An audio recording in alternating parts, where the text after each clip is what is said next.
Oke, pemirsa di rumah, kembali lagi bersama saya Rendra Rukmana. Dan sekarang saya bersama dengan Bapak Boniran. Dan hari ini adalah hari di mana kita perbincangan yang kedua. Karena kita melihat bahwa perbincangan pertama kita adalah dengan pengurus Badan Eksekutif Mahasiswa Memprasna. Nah, sekarang kita akan ngobrol santai, yaitu dengan Bapak Boniran selaku Waket 1 ya Pak ya. Oke. Jadi nanti kita akan sama-sama membahas, yaitu mengenai bagaimana sih dari awalnya Pak Boniran adalah seorang mahasiswa dan sekarang jadi dosen, bahkan sampai dia menjadi wakil kepala dari Sekolah Tinggi Agama Buddha Mahaprasna. Nah, kita lihat, kita dengarkan cerita lucu-lucunya atau cerita mengenai perjalanan beliau dari awal beliau menginjakkan kaki di STAB Mahaprasna. Jangan kemana-mana, kita akan berbincang sekarang juga. Kita sebelum itu, nah katanya kalau kita misalnya nggak kenal, itu katanya nggak sayang. Nah, maka dari itu saya akan perkenalan dulu mengenai siapa sih Bapak Boniran ini. Oke, dari nama beliau adalah Boniran dari sejak lahir sampai sekarang. Biasanya beliau itu dikenal dengan Boniran Jovi. Wah, sebutan Jovi ya.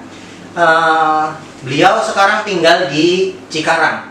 Nah, jabatan beliau sekarang di Sekolah Tinggi STAB Mahaprasna itu adalah sebagai Wakil Ketua 1 bagian mahasiswa ya Pak ya? Akademik mahasiswa. Dan beliau yang mengurusi mengenai kurikulum dan lain sebagainya. Baik, tanpa menunggu waktu lama lagi, saya akan bertanya dulu kepada Pak Boniran. Nah, Pak Boniran, pada waktu pertama kali Pak Boniran itu menginjakkan kaki ke STAB Mahaprasna, itu dari mana sih Bapak tahu? Itu Pak Boniran itu kok di sini ada STAB Mahaprasna, itu dari mana? Luar biasa hari ini. Terima kasih Pak Endra. Hari ini saya sudah diajak bincang-bincang. Happy ya, bincang-bincang happy karena saya diminta untuk menceritakan ulang ya. Iya, benar. Menceritakan ulang terkait siapa sih yang memperkenalkan STAB Mahaprasna ke saya, terus kemudian kok tahu sih STAB Mahaprasna itu ada di Cilincing gitu ya. Iya. Jadi itu ceritanya sangat panjang. Kalau diceritakan mungkin tidak cukup waktu 1-2 jam, tapi saya ambil nanti garis besarnya saja atau garis fokusnya ya. Artinya saya itu kenal STAB Mahaprasna itu dari sosok yang memang menjadi panutan ya sampai hari ini juga ya. Ya ke depan lah, artinya sampai kapanpun kita juga mengagumi beliau ya. Saya kenal STAB Mahaprasna itu dari Bapak Paniran ya, Bapak Paniran yang sekarang itu menjabat sebagai Kasubdit Pendidikan Dasar Menengah di Kementerian Agama Pusat ya. Jadi kala itu di tahun 2001 saya itu sebenarnya sudah merantau ke Bogor ya. Karena awal cerita itu saya tidak ingin kuliah tadinya, tidak ingin kuliah. Oh, berarti Bapak udah lulus sekolah? Sudah, saya sudah lulus sekolah itu Pak. Saya sudah lulus sekolah, terus kemudian libur 1 tahun bersama dengan adik saya itu Jarwanto, kemudian merantau karena yang dulu merantau itu adik saya Jarwanto itu ke Cengkareng menjadi seorang karyawan perusahaan swasta ya. Dia sudah karyawan karena dulu itu menjadi karyawan sangat mudah sekali. 3 bulan bekerja langsung otomatis karyawan. Nah, ketika itu saya datang di tahun 2000 awal, 2000 pertengahan ya. Kemudian saya datang dengan teman saya Purwanto itu di Tangerang, kemudian diantarkan oleh dia ke Bogor ya, itu untuk bekerja juga. Nah, disitulah saya bekerja, kemudian saya panggil adik saya Jarwanto itu untuk ikut saya. Dan memang benar beliau Jarwanto itu ikut dengan saya bekerja sampai dengan tahun 2002 ya.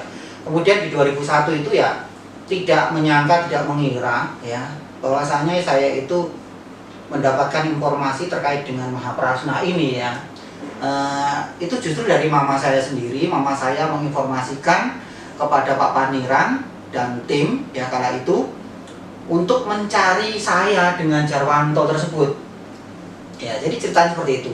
Jadi sosok Pak Paniran itu yang sudah luar biasa di Kementerian Agama itu masih mencari saya dengan Jarwanto itu untuk diikutkan kuliah di Mahaprasna ya kayak gitu. Jadi saya nggak kenal Mahaprasna itu kuliah itu buat apa gitu, karena saya masih udah enjoy cari duit kala itu ya. Iya. Karena orang-orang perusahaan masih gaji 400.000, saya seminggu itu bisa 250 seminggu, mereka 1 bulan ya. Saya 1 minggu itu sudah 250-an itu dengan sistem borong ya. Itu 250 itu uang dulu udah banyak banget ya, luar biasa. Udah cukup lah. Ya, makanya saya enjoy gitu artinya. Buat apa? Nah, kemudian Juwadi itu kakaknya Jarwanto itu menginformasikan, mencari kami berdua di Bogor, diinformasikan bahwa dicari Pak Paniran untuk ikut kuliah di Mahaprasna. Dari situ saya langsung ke Bekasi Timur ke rumahnya Pak Paniran, benar menghadap beliau dan beliau bilang ya udah daftar. Nah, kala itu saya daftar ke sini. Itu cerita singkatnya. Pada saat itu Pak Paniran sebagai apa itu? Ketika mencari Bapak ke kampung, kemudian menawarkan, kamu sekolah di STAB Mahaprasna nih, di jabatan Pak Paniran itu sendiri di kampus Mahaprasna itu sebagai apa? Beliau sebagai kemahasiswaan. Oh, bagian kemahasiswaan. Bagian kemahasiswaan. Kalau nggak salah Phuket 3 ya? 3 betul. Tadi Pak Boniran berkata bahwa pada saat itu dicari oleh Pak Paniran untuk sekolah gitu ya Pak ya. Nah, pada saat Pak Boniran ini datang pertama kali ke STAB Mahaprasna nih, bagaimana keadaannya? Apakah pada saat itu sudah seperti sekarang ini atau masih seperti apa tuh? Karena saya kebetulan juga alumni STAB Mahaprasna ya, tetapi saya masuk itu sekitar 2008. Nah, 2008 itu sudah berbeda jauh tentunya ketika awal baru pertama kali dibuka seperti itu Pak. Bagaimana keadaan pada saat Bapak pertama kali menginjakkan kaki di STAB Mahaprasna? Silakan Pak Boniran. Oke, baik. Jadi bagaimana keadaan STAB ya kala itu di tahun 2001 ya. Itu 2001 ya Pak? Iya, 2001. Jadi STAB Mahaprasna kala itu di 2001 itu tidak semegah ini ya bangunannya ya, tidak semegah sekarang. Kalau dulu itu kita kuliah itu, maaf kata kalau bahasa kasarnya itu kita dompleng dengan SD SMP gitu ya, di gedung lama itu ya. Jadi kita kuliah itu ada 2 shift ya Pak. Artinya 2 shift itu gini, ada yang eksekutif dan juga ada yang reguler. Oh, ada dua. Iya. Jadi macam ya. Yang eksekutif itu Sabtu Minggu, termasuk saya Pak. Sebenarnya termasuk saya. Saya itu tinggal di asrama itu setelah semester 4. Oh, berarti awal semester Pak Boniran ini di luaran. Oh, masih kerja ya? ya? Kerja itu. Oh iya, jadi kerja. saya Jadi bisa sambil betul, kerja sambil juga. kerja. Jadi kalau gedung tidak semegah sekarang ya, tadi saya bilang itu kita masih dompleng ya, dompleng dengan gedung lama ya, gedung SD SMP. Jadi kalau kuliah itu seolah kita berebut kelas Pak. Berebut kelas itu uniknya ya. Tapi antusias dari teman-teman baik yang eksekutif maupun yang reguler itu sangat luar biasa. Ya, sangat luar biasa. Walaupun dulu di tahun 2001 itu memang ketika berdiri sebuah STAB maupun sekolah lain itu secara otomatis kan belum terakreditasi Pak ya. Iya, benar. Tapi aturan dulu kan tidak seperti sekarang ya, lebih lunak gitu ya. Lebih lunak dalam arti itu Sudah terdaftar gitu ya. yang penting terdaftar ya kan, kayak gitu. Nah, semua para guru-guru ini guru-guru Pak ya, karena ada yang D2, ada yang D3 dan ada juga yang memang dari 0 itu yang reguler. Kalau saya dari 0 itu juga artinya dari semester 1 saya masuknya di eksekutif, tetapi mulai dari semester 1 gitu Pak, eksekutif, bukan dari D2 atau D3 gitu, tidak. Makanya saya bareng kala itu dengan teman-teman itu sekitar 150-an mahasiswa angkatan pertama itu ya. Itu eksekutif sama reguler ya, jadi reguler satu. sama eksekutif. Oh. Berarti tadi berapa totalnya Pak? Sekitar 150. 150. Lumayan banyak ya. Ya, lumayan. Kalau kita lihat sekarang ini kita paling maksimal aja sekitar 20 sampai 25. Itu sangat berbeda. Itu sudah lumayan banget ya. Iya, karena gini, dulu itu kan memang STAB itu nggak sebanyak sekarang, Pak. Iya, benar sekali. Ya. Terus juga apa ya? Dulu-dulu itu kenapa banyak? Selain dari mereka yang kuliah dari awal gitu, artinya kita juga masih ada program yang namanya eksekutif tadi itu. Jadi mereka yang sudah jadi guru tapi baru lulusan PGA bisa melanjutkan. Oh, jadi itu daya tariknya di situ. Betul, kayak gitu Pak ya. Ini yang membuat apa yang saya ketahui dan saya rasakan juga dulu ketika awal pertama di Mahaprasna seperti itu. Jadi kalau gedung wah sekarang udah sangat luar biasa Pak. Ya, itu representatif lah untuk adik-adik kita yang terutama mahasiswa yang sekarang lagi belajar. Sangat kondusif, ya sangat kondusif sekali untuk mereka. Kalau dulu itu dari satu gedung itu di atasnya asrama, di bawahnya buat kuliah. Kalau sekarang kan tidak. Iya. Gedungnya berbeda, Asrama berbeda itu ya Pak. Kemudian Pak, nah biasanya kan kalau kita ada perkuliahan, kita di kampus, itu kan pasti ada cerita-cerita unik tuh. Nah, ketika saya kuliah pun pasti ada cerita yang menurut saya itu, ini unik nih untuk diceritakan untuk ke adik-adik kelas nih. Nah, sekarang kalau di zamannya Pak Boniran nih, ketika pada saat kuliah, ataupun ketika pada saat di asrama, nah itu ada nggak sih cerita yang unik dan itu wajib diceritakan kepada adik-adik kelasnya nih sebagai pengetahuan bahwa dulu itu waktu di asrama itu seperti ini, ketika di kampus itu seperti ini, ya seperti itu Pak. Bagaimana? Ada cerita uniknya nggak Pak? Silakan Pak Boniran. Oke, baik. Cerita unik ketika saya tinggal di asrama ya, mengikuti aturan asrama ya. Ada dua ya, jadi ada asrama dan juga ada secara akademik ya. Ini yang cerita unik secara asrama. Ketika saya tinggal di asrama itu kurang lebih tahun 2004 ya, karena kan saya 3 semester itu tidak tinggal di asrama. Nah di 2004 itu saya sudah masuk. Ada cerita unik yang perlu mungkin saya ceritakan ya. Iya. Sangat berkesan sekali bagi saya dan juga kawan-kawan saat itu ya. Jadi kalau di asrama kan memang aturannya ketat ya. Kala itu yang menjadi ketua asrama itu Samanera Sidi ya itu. Samanera Sidi ya. Kodo Eko Prayogo yang sekarang itu jadi penyelenggara di Kepulauan Riau kalau tidak salah ya. Beliau itu tegas ya, orangnya tegas ya. Ada yang bilang galak, tapi menurut saya tegas ya. Menurut saya tegas, itu patut dicontoh sebagai sosok pemimpin ya. Dan ketua asrama beliau wakilnya yang sekarang menjadi ketua STAB. Oh, Sudutak Santi. Oh, iya. Itu sangat klop sekali ya. Satu ngotot, satunya ngotot juga. Nah, itu. Tapi ini yang menjadi cerita unik. Jadi ceritanya gini, kan Jarwanto itu adalah adik saya. Adik saya kakaknya dari suhu Duta Kesanti. Oh, masih ada kakak sepupu, ya? Masih saudara. Ya.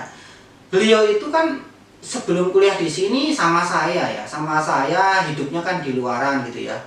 Terus kemudian masuk asrama itu kan sangat apa ya, mungkin menyiksa kebiasaan dia ya. Awam ya. Iya, awam. Nah, beliau itu punya kebiasaan sangat luar biasa, yaitu merokok.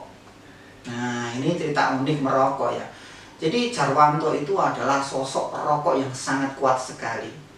Di suatu hari itu ketika selesai kebaktian, kalau tidak salah itu pagi-pagi, dia sudah kecut katanya mulutnya, kecut.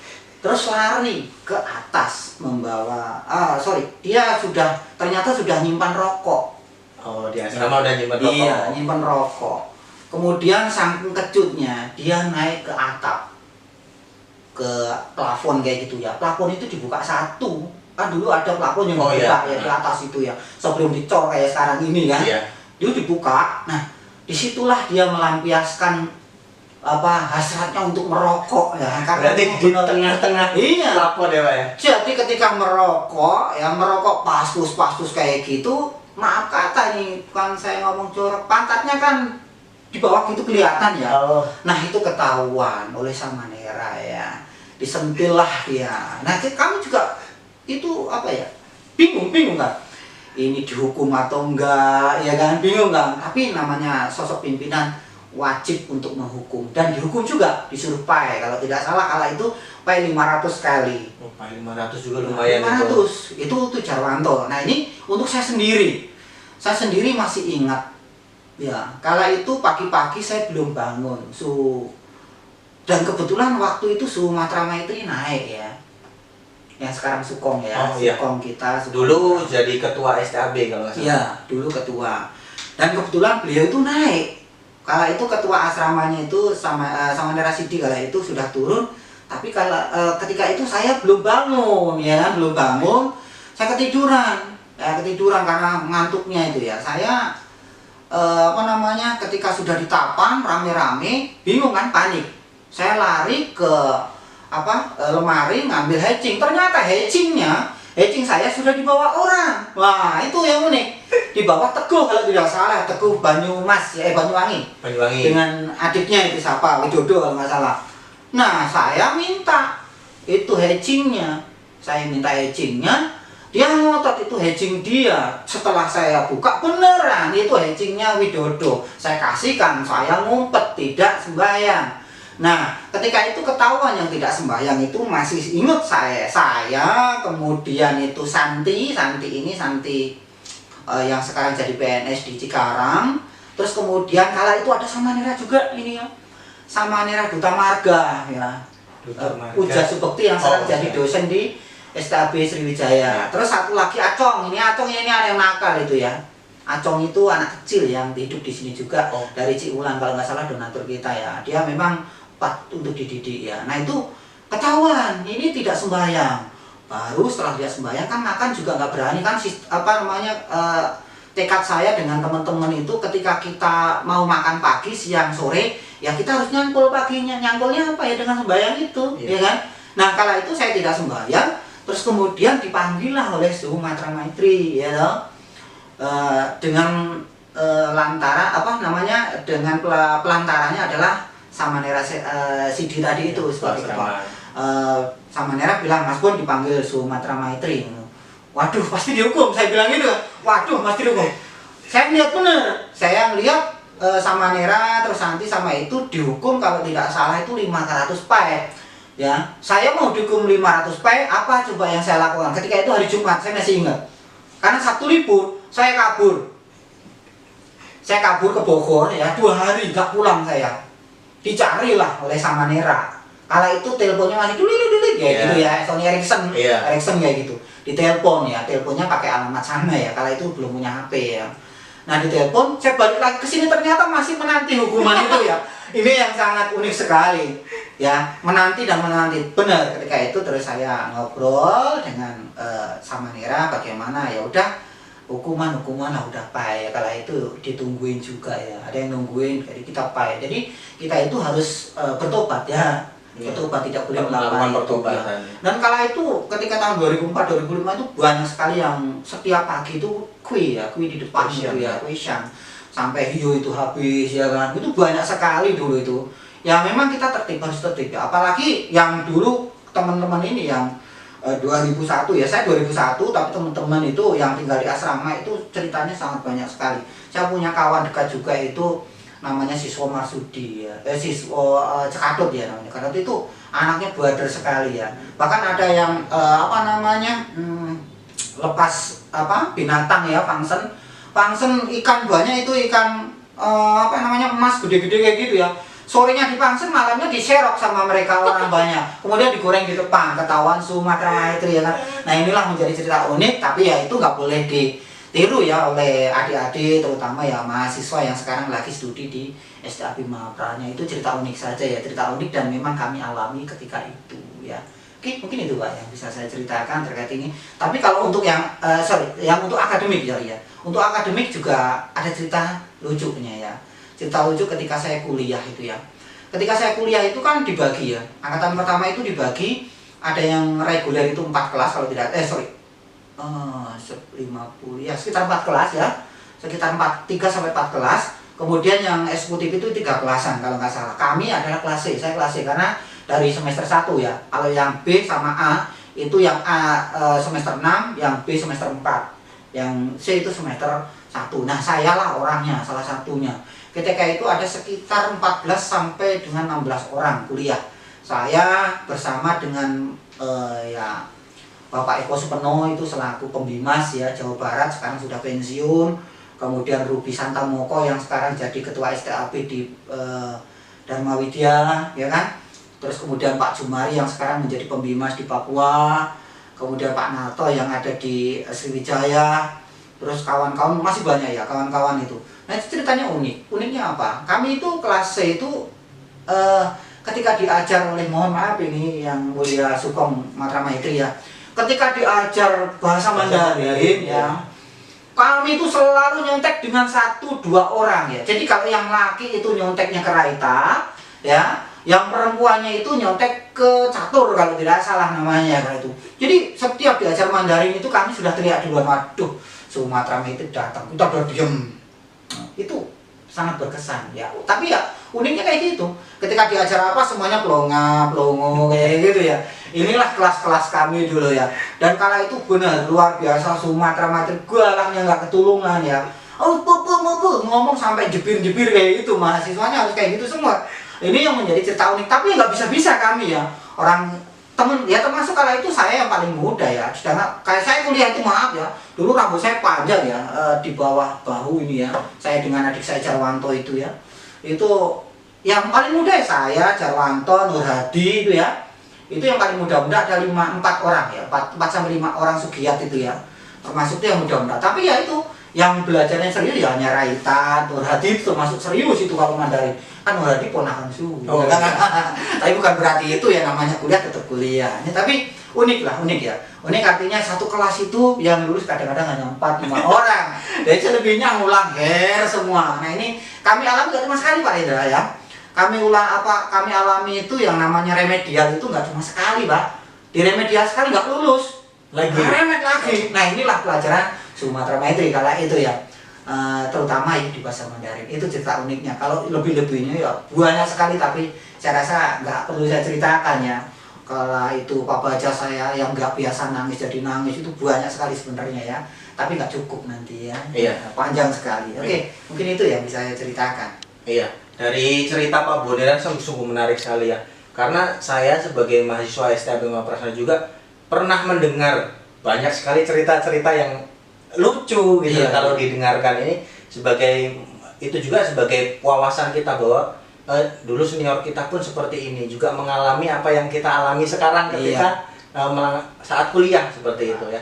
Selanjutnya ini kan Bapak juga kan dulu seorang mahasiswa STAP Bima Prasna itu sendiri. Nah, sekarang saya lihat bahwa Pak Boniran ini menjadi seorang dosen ya pertama kali.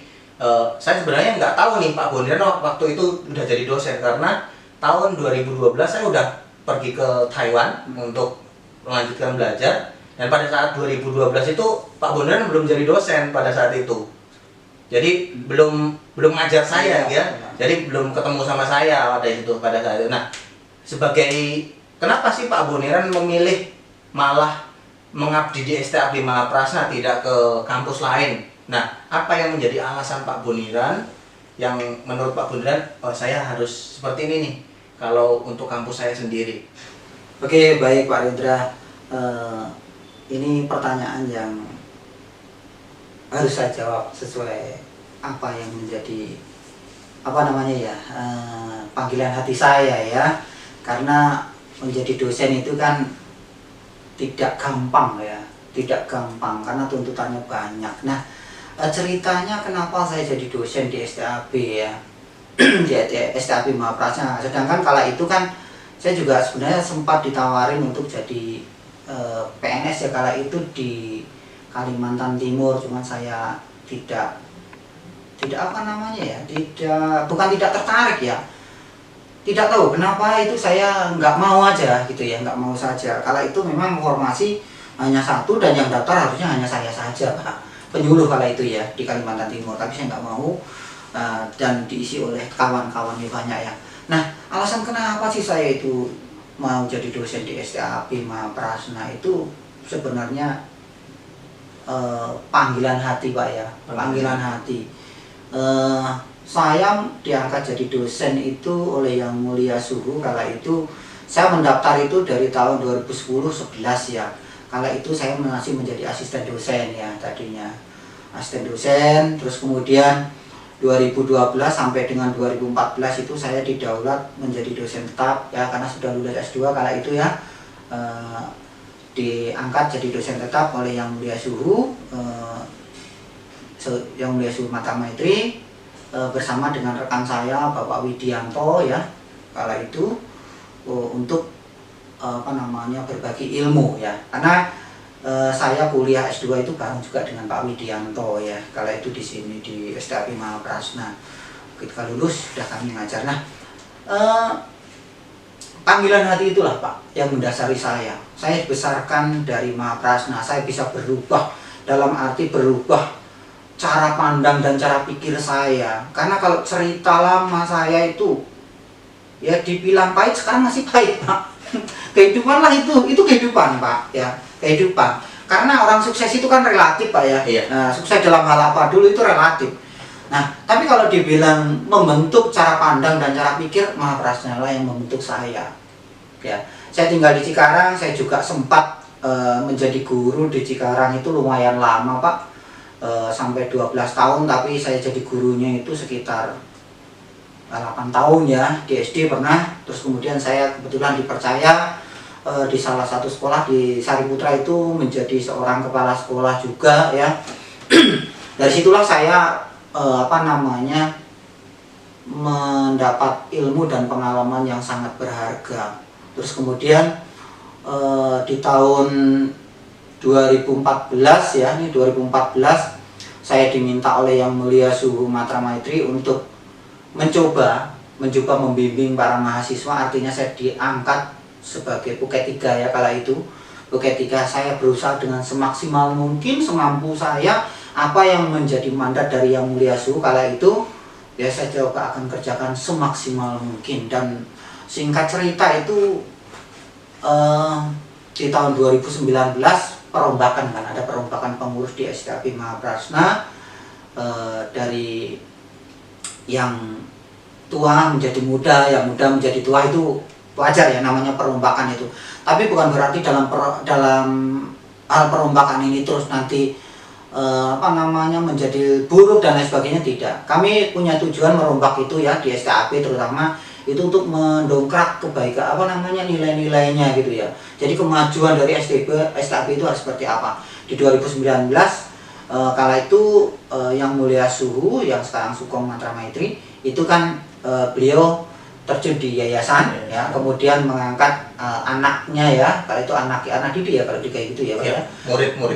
Muridnya yaitu Yang Mulia Suhu Duta Kesanti untuk memimpin STAP ini supaya kedepannya lebih maju lagi seperti apa. Dan kala itu juga saya didaulat oleh beliau untuk menjadi Puket 1, naik ke Puket 1 seperti itu. Nah, saya dikasih kepercayaan lagi di Puket 1 ya, saya harus kerjakan semaksimal mungkin saya. Bahkan ya sampai hari ini juga saya memeras otak supaya bagaimana sih akademik ini bisa berjalan dengan baik ya, dengan baik, sehingga ya kontribusi dari kawan-kawan semuanya itu menjadi acuan ya, menjadi motivasi bagi kita. Dan juga semangatnya mahasiswa yang sekarang luar biasa inilah menjadi motivasi saya juga untuk terus memajukan yang namanya STAP bersama dengan rekan-rekan tim itu ya Pak. Ini kenapa saya terpanggil ya, karena menurut saya ini adalah rumah ya kan, rumah bersama, bisa merubah pola pikir yang dulunya, maaf kalau saya sampaikan, saya ini adalah pengamen dengan Pak Jarwanto ya, sampai bisa jadi dosen itu kan sangat luar biasa. Menurut saya perubahannya sangat luar biasa, perjuangan sangat luar biasa ya. Bukan berarti pengamen itu jelek, tidak, tapi kan proses seperti itu ya. Kalau saya terusin di sana mungkin ya nggak ada Pak Boniran. Mungkin ya ceritanya akan berbeda ya. Karena saya harus lari dari terminal ke terminal ya toh, ngamen kayak gitu dengan teman-teman, yaitu nanti kehidupan itu akan membentuk ya. Dan disinilah artinya yang mencoba merubah kehidupan itu, dan itu bersyukur ya dari petuah-petuah yang disampaikan oleh Yang Mulia Suhu Matra Maitri kala itu ya. Terus Sukong kami ya kan, Suwanawira itu dari kata-kata beliau itulah sangat menyentuh sekali. Karena sebenarnya saya itu orangnya kan agak keras ya, keras susah diluk gitu kalau kata orang dulu itu ya. Kalau saya bilang A itu ya A dulu dengan adik saya itu, dengan Jarwanto itu. Tapi ternyata dengan adanya pertobatan kala itu ya Pak Baja, itulah saya bisa menangis, selalu ingat dengan orang tua, sehingga mencoba untuk merubah kehidupan itu seperti apa. Bukan berarti harus seperti ini wah itu tidak, tapi yang jelas itu ketika kita berjalan 1 langkah, 2 langkah, 3 langkah dan seterusnya itu langkahnya akan mudah, tidak banyak sandung, sampar dan lain sebagainya. Ini Pak ya, yang menjadi motivasi saya menjadi dosen di STAP. Rumah terus bisa merubah pola pikir dan cara pandang kita semua. Ya. Berarti Mahaprasna ini sesuatu yang spesial bagi kita semua ya. ya. Spesial Pak. Ya karena di sini kan selain asrama selain pendidikan secara kognitifnya ya kan, psikomotorik dan sebagainya itu dibentuk, karakternya dibentuk. Karena ada asrama yang mereka pakai cau, ke dan sebagainya. Nah inilah yang benar-benar sangat membentuk kayak gitu Pak. Oke. Selanjutnya. Bagaimana kalau sekarang ini kan Bapak menjadi wakil 1 ya, juga mengurusi mengenai akademik. Nah, kita lihat sekarang ini kita mengalami pandemi yang belum sampai sekarang ini udah 1 tahun, belum berakhir nih pandemi COVID nih ya. Iya. Nah, bagaimana situasi perkuliahan di STAB Mahaprasna yang pada saat ini masih terkendala dalam pandemi COVID sekarang ini? Iya, baik Pak. Kalau untuk proses perkuliahan ya di STAP Mahaprasna ini ya kita harus mengikuti yang namanya anjuran ya, peraturan baik itu SKP 4 Menteri ya kan, bahwasanya perkuliahan itu bisa dilaksanakan ketika itu lokasi atau tempat itu memang berada di zona hijau ya kan. Nah kita juga tidak terlepas dari aturan-aturan yang ada. Jadi aturan dari pihak setempat, artinya dari dalam dulu kemudian RT RW sampai dengan peraturan menteri ya kami juga harus perhatikan. Sehingga kami itu harus melakukan yang namanya perkuliahan secara online atau daring ya, seperti itu Pak ya. Perkuliahan daring ini ya sudah dilaksanakan ya kurang lebih sekitar ya 1 tahun juga. 1 tahun. Ya 1 tahun, kurang lebih 1 tahun Pak. Ini di STAP Mahaprasna kita laksanakan seperti itu atau kita lakukan dengan hal tersebut, sehingga anak-anak yang ada di asrama itu sifatnya terbatas Pak ya. Kita juga patuhi ya namanya itu ya, terbatas, tidak full semuanya di asrama. Dan sekarang banyak juga anak-anak yang di luar asrama, artinya mengikuti perkuliahan secara online dari rumah masing-masing seperti itu Pak ya. Ini yang selama ini kita lakukan di perkuliahan dan kita bersyukur Pak. Bersyukurnya apa? Ternyata kementerian kita ya, terutama Kementerian Agama di bawah Kementerian Kemenak di bawah Kementerian Agama dan Pendidikan itu sangat luar biasa memfasilitasi kita semua, terutama kawan-kawan yang ada di STAP baik itu yang di negeri maupun swasta. Karena apa? Kita lihat belum lama ya, kurang lebih hampir ya 1 tahun belum ada ya, itu memberikan bantuan yang namanya Google Meet ya, Google Meet itu secara keseluruhan, secara merata baik itu negeri maupun swasta. Sehingga kita tidak merasa kesulitan untuk melakukan perkuliahan daring tersebut karena sudah ditunjang atau sudah difasilitasi, sudah ditunjang dengan fasilitas yang memadai tadi itu. Ini sangat luar biasa. Saya apresiasi itu Kemenak itu sangat benar-benar menaungi dan melindungi dari STAP di bawah naungan beliau semuanya, di bawah naungan Kemenak seperti itu. Ya tanpa ada itu ya juga maaf kata STAP itu kan ada yang swasta, ada yang negeri. Yang swasta itu kan memang semuanya harus kocek dari dalam. Bagaimana kita itu mengolah supaya operasional baik itu dari dalam dan luar ya, secara manajemennya harus jelas ya kita sendiri gitu kan. Tetapi dengan bantuan dari Kemenak ini sangat mendukung sekali. Karena yang saya tahu itu kan STAP juga menggunakan Zoom yang berbayar ya kan.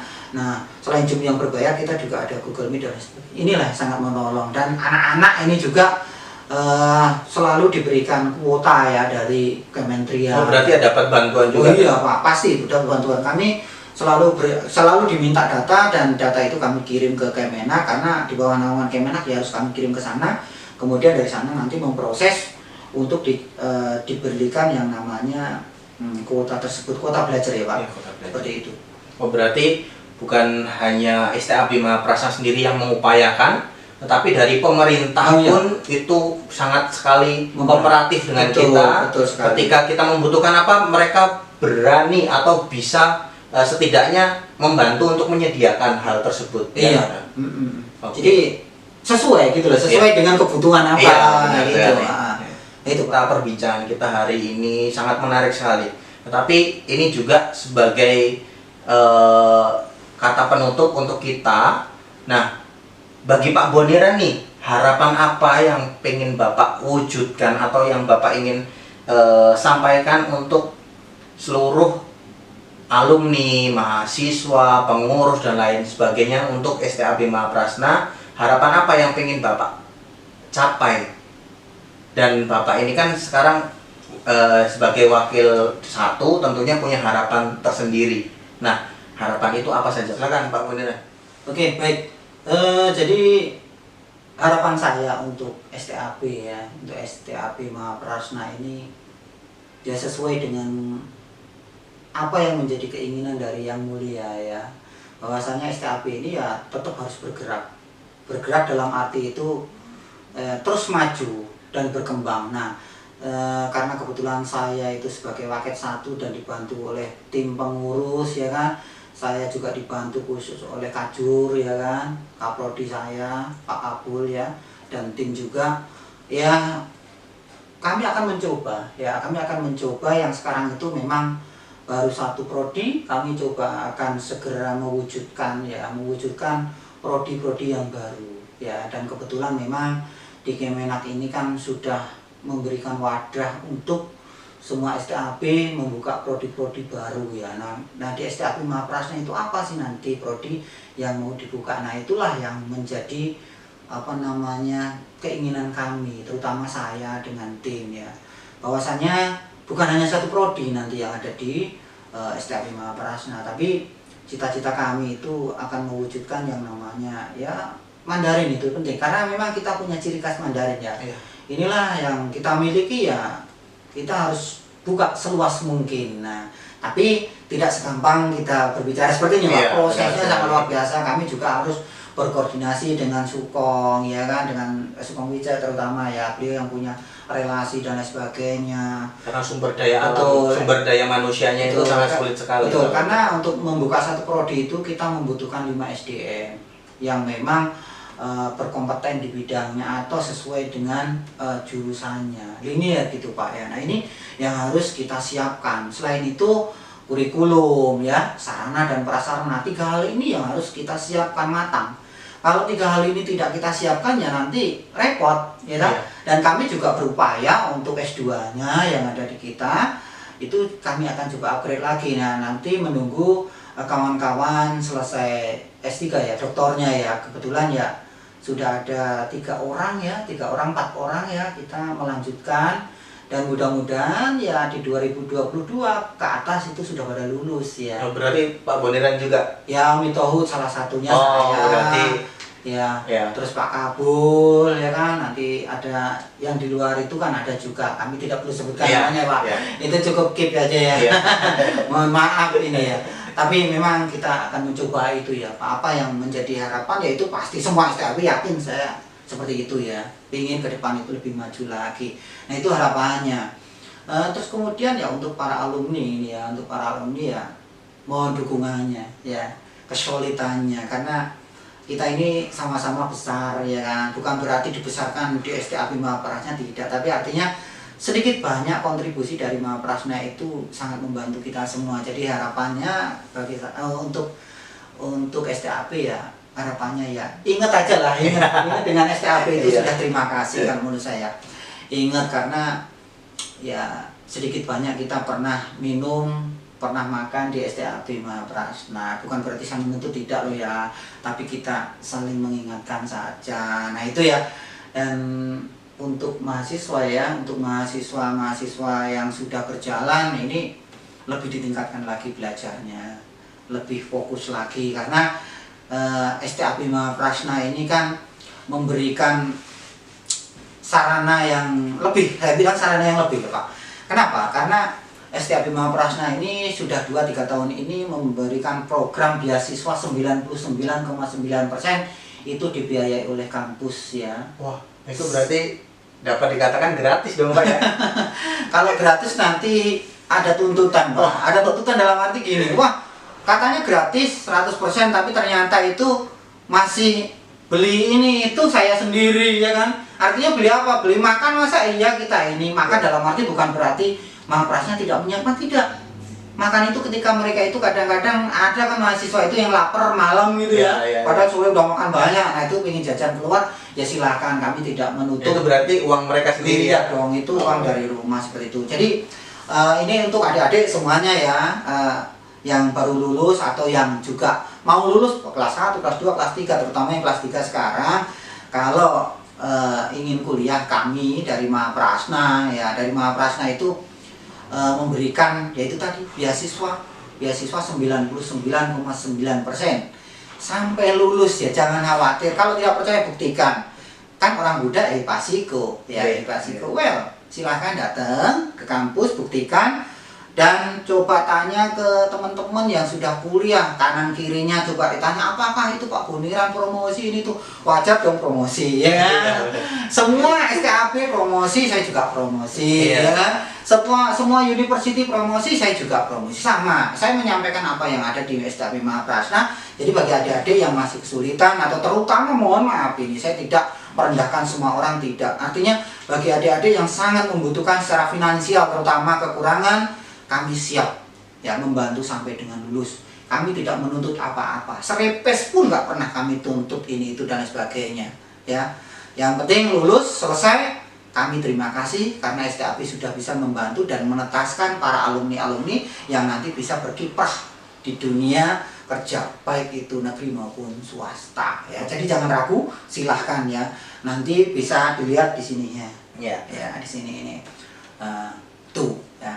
Jadi nggak usah bingung-bingung, nggak usah ragu-ragu, tanya ke teman atau juga langsung bisa hubungin tadi yang ditulis di bawah ini. Mungkin itu ya, yang bisa saya sampaikan. Mau tanya dulu Pak, ini STAB Mahaprasna udah akreditasi atau belum nih? Oh sudah Pak, STAB Mahaprasna itu secara kalau akreditasi prodi itu ya, prodi keagamaan Buddha yang gelarnya SPD itu terakreditasi B Pak. Dan kita baru dapat B baru Pak. Baru ya, saya bilang baru. Kenapa? Karena memang nanti kita kalau mengikuti yang sekarang Kampus Merdeka itu nanti ya otomatis kita bisa upgrade itu ke A. Oh bisa. Nanti kalau sudah ke A itu kita cukup, ada artinya dalam 5 tahun itu sebenarnya memang harus akreditasi lagi, ya. Tapi kalau memang kampus-kampus yang tidak mau, artinya tidak mere lagi ya, tinggal mengirimkan surat kepada Dikti ya, nanti secara otomatis itu ya. Kalau sudah A, tapi kalau B harus didongkrak Pak. B yaitu untuk prodi. Nah, institusi itu kebetulan Pak, kebetulan, ini bukan kebetulan, usaha, kegigihan dari teman-teman semuanya menyiapkan yang tadinya 7 standar berubah menjadi 9 standar. Wah, luar biasa ketika kemarin asesmen lapangan ya, pada tanggal 15 dan 16 ya. Bulan Maret kemarin 2021 ini kami asesmen lapangan untuk akreditasi institusi ya. Karena 2 akreditasi ini sangat penting, terutama institusi juga penting Pak. Kenapa penting? Karena tanpa ada akreditasi institusi itu bahaya. Bahaya dalam segi apa? Ya ijazah dan lain sebagainya. Oh berarti kalau misalnya kita nggak ada akreditasi institusi, ijazah itu kita nggak bisa digunakan atau gimana? Kalau itu nanti detail ya bisa dibaca lah Pak. Saya nggak mau mengejustifikasi seperti itu. Nanti takut salah menyampaikan, nggak boleh Pak ya. Nggak boleh seperti itu ya. Artinya nanti bisa dibaca di aturan-aturan dan peraturan-peraturan seperti itu. Tapi STAB Mahaprasna sudah terakreditasi baik ya, baik. Baik, terima kasih Pak Boniran sudah menyempatkan waktunya, bahwa hari ini Pak Boniran sudah datang jauh-jauh nih dari Cikarang, datang ke kampus juga dan bisa ngobrol bareng dengan saya. Tentunya kita sama-sama membangun STAB Mahaprasna untuk menjadi lebih maju lagi. Nah, saya tidak lupa mengingatkan kepada para adik-adik yang masih di rumah, yang belum tahu nih mau kuliah kemana.